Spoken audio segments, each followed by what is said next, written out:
உலகத்தினுடைய முதல் பெண் விமானி என்கின்ற பெருமையை ஹாரியட் குயிம்பி பெற்றாங்க. இந்த விமானம் ஓட்டுற போட்டியில கலந்துக்கிறதுல அவங்களுக்கு ஒரு தனி சுவை வந்துருச்சு. அதனால எங்கெல்லாம் காம்படிஷன் நடக்குதுன்னு தேடி தேடி போய் கலந்துக்க போனாங்க. அப்படி இருக்கிற பொழுது ஒரு முறை 1912ஆம் ஆண்டு ஏப்ரல் மாதம் 16ஆம் நாள் அந்த அன்னைக்கு ஒரு வித்தியாசமான ஒரு புதுமையான ஒரு போட்டியை அறிவிச்சாங்க. என்னன்னா, இங்கிலாந்தினுடைய டோவர் நகரத்துல இருந்து பிரான்சினுடைய கலே நகரம் வரைக்கும் இருக்கக்கூடிய அந்த கடற்பரப்பினுடைய தண்ணீர் ஓடக்கூடிய அந்த இடத்திற்கு தான் ஆங்கில கால்வாய் அப்படின்னு பேரு. ரொம்ப கடினமான ஒரு பயணம் அது. ஆங்கில கால்வாயை யார் கடக்குறாங்க அப்படிங்கிறதுக்கு போட்டி அறிவிச்சாங்க. எல்லாரும் தயங்கின நேரத்துல ஹாரியட் துணிச்சலா போய் அதுல கலந்துக்கிட்டாங்க.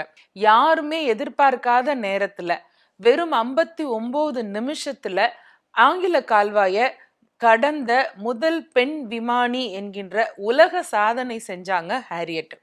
துரதிர்ஷ்டவசமா அந்த இரவு அவங்க ஜெயிச்சுட்டு வந்த அன்னைக்கு இரவு தான் டைட்டானிக் கப்பல் கடல்ல மூழ்கி போச்சு.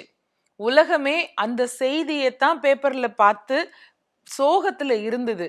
ஒரு பெரிய பிக் பிரேக்கிங் நியூஸ் வந்துட்டதுனால இந்த விமான சாகசத்துல இவங்க செஞ்ச சாதனை உலகத்துக்கு தெரியாமலேயே போயிடுச்சு.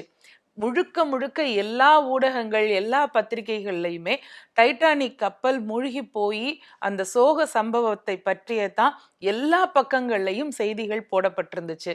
ஹாரியட்டினுடைய சாதனை சத்தம் இல்லாம அப்படியே டைட்டானிக் கப்பல் மாதிரியே மூழ்கி உள்ளுக்குள்ளேயே போயிருச்சு.